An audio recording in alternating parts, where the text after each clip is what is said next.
Silencers are for suppressing the sound of the weapon, of course. And on the civilian side, we really want the maximum quiet suppressor we can get so we can take our ear pro off on our coyote hunt and so on. However, the delta here is the military application. Military doesn't care so much about sound. Anything is better than the gun going bang and taking the concussion, the muzzle flash, and the signature and reducing that down. And then, oh, the mounting system and so on. This is actually a way higher priority for military application. At the bottom of their list of priorities, you'll find sound suppression. So my theory on that was, well, okay, very different markets, who cares? And so I've always focused mostly on sound and back pressure. And a lot of the military suppressors are doing very good on back pressure. So I started asking more intricate questions. And my next question was, I've been testing back pressure with the adjustable rifle speed gas block. And that gives us a very solid quantifiable number in how much back pressure the suppressor increases in that weapon system. However, that's for single shots or slow fire. When it comes to doing an NSR drill, the question is a little bit different. Now, I have tested my back pressure system by running 5 rounds fast and seeking that last round hold open, but the shooter's experience does change. And what I've been finding lately is in some of the low back pressure suppressors, as you fire the first couple rounds, the gas gets eaten up inside the suppressor and then the back pressure increases. Therefore, when you're behind your rifle and you fire 5 rounds quickly, you might have a very different experience than if you shoot it slowly. So I decided, well, who should I look for that's nailed that the best? And I decided, well, Knights Armament has done a very, very good job of getting the back pressure down to nothing. Sound, not so much, but the muzzle flash is non-existent, and the back pressure is really, really very good, up there with Huck's works. So in today's video, I wanted to answer who is most comparable to a Knights Armament suppressor.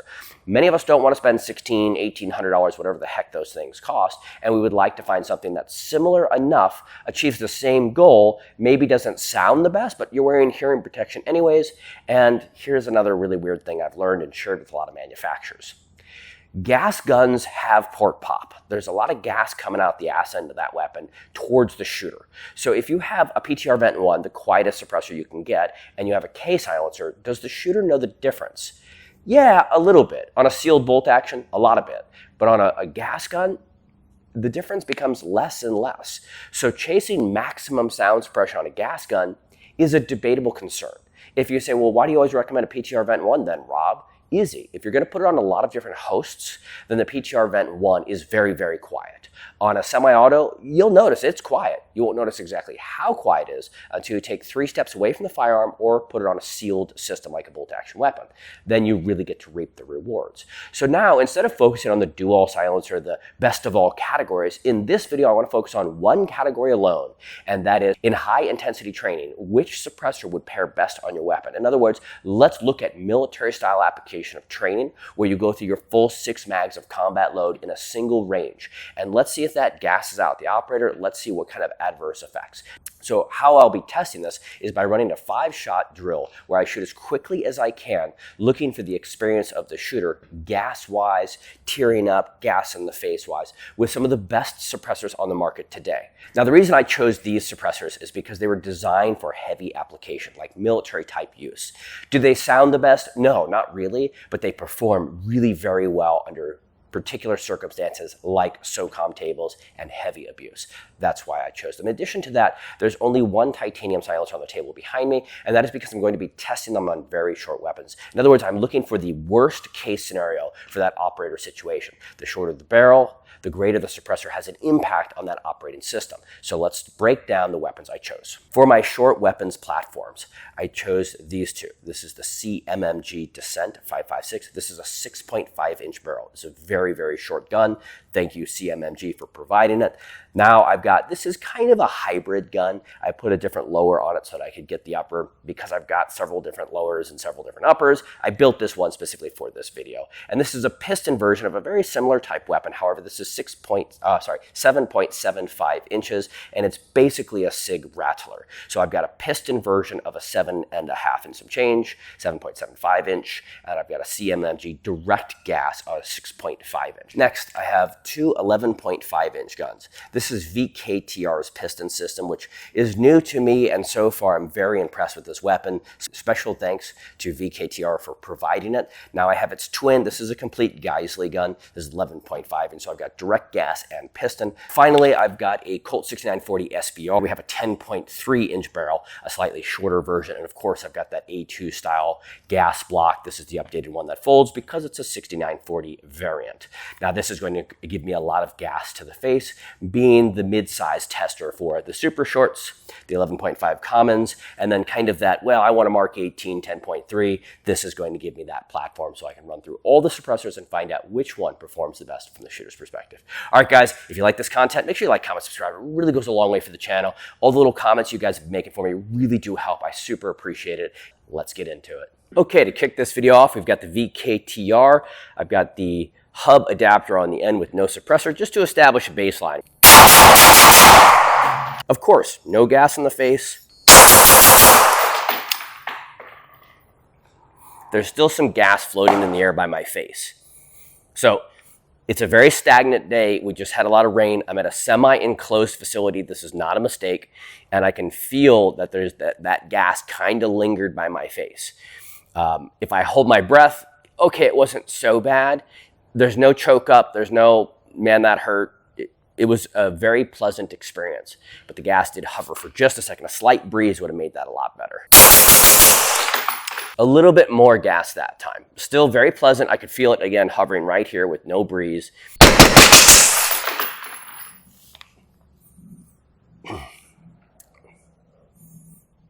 That one was not so great.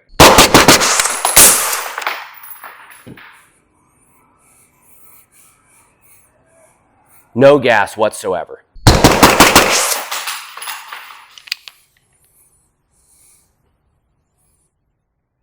That was very rewarding.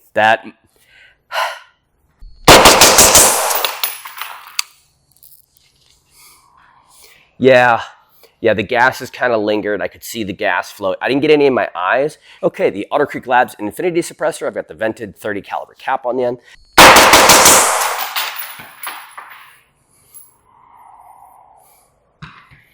Yeah, she did well.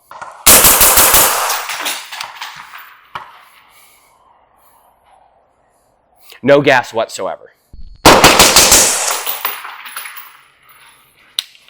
little bit of gas has lingered on that one, but again, really not bad.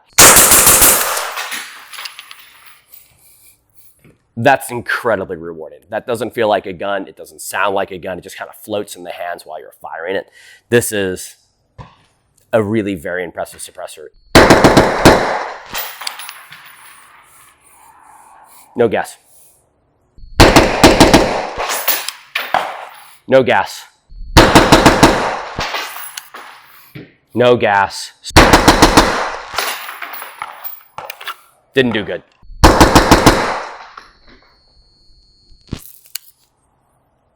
That was medium. Yeah, that was really good.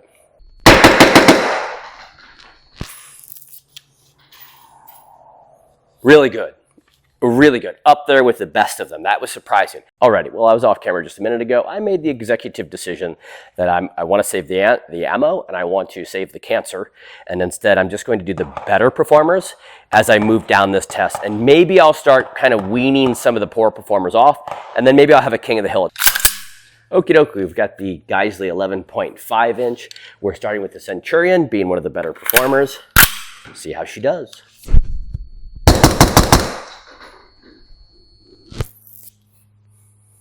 That was interesting. I saw gas.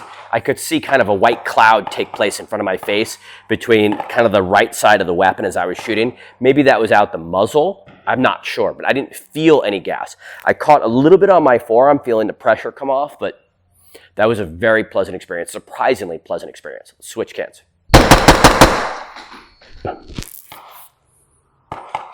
That had a little bit more gas than the previous. No gas, smooth shooting. Great system.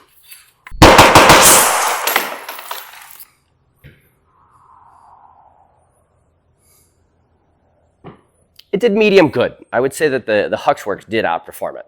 There was some gas. They did linger for a second. I could taste and smell it.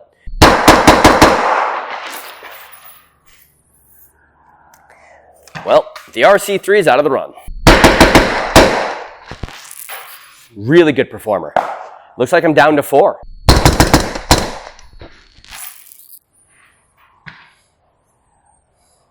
It's interesting how we only went an inch shorter, and there is a difference. This guy did not perform as good on the 10-3 because I could see the gases. Experience-wise, nothing in the eyes, nothing in the nose. It did do very good. But same, kind of like the Centurion. It definitely didn't perform as good when it was on the 11.5 versus the 10.3. It's an interesting difference between the two. But still, it did amazing just like the Centurion.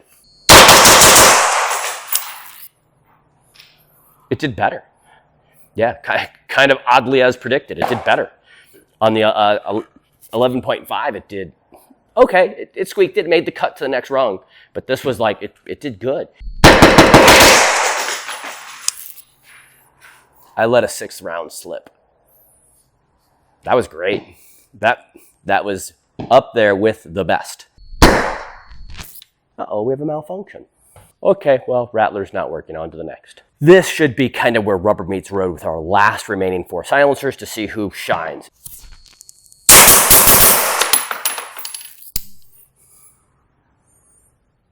You know, it's interesting that this gun is direct gas because it almost feels like a piston gun. I didn't get any gas in the face, which is very surprising. 0 gases in the face. No gas. She definitely was the loudest of the ones we've tested so far, but also a K, but no gas. I never shoot this unsuppressed. It doesn't make sense. It throws a fireball. It's uncomfortable. But for the sake of science, let's compare it to suppressed, unsuppressed. Wow. You hear the piano still singing? Piano didn't like that. I didn't like that. That was concussive. And the piano does a good job of telling you that was concussive. Don't ever shoot this thing unsuppressed. I don't know who would not put a can on this. And how long ago would they say, oh, 6.5, don't put a can on that. And now it's like, put a can on it. How can you not? The world's changing. Now earlier I did this with a few different guns. However, I did notice on my 6.5 inch gun, it is sealed on the ass end. So I'm worried that there's some charging handle leakage that maybe didn't happen. So I wanted to repeat the exercise on this 7.5 inch gun. This is a direct gas gun and it's made basically from a Springfield Saint.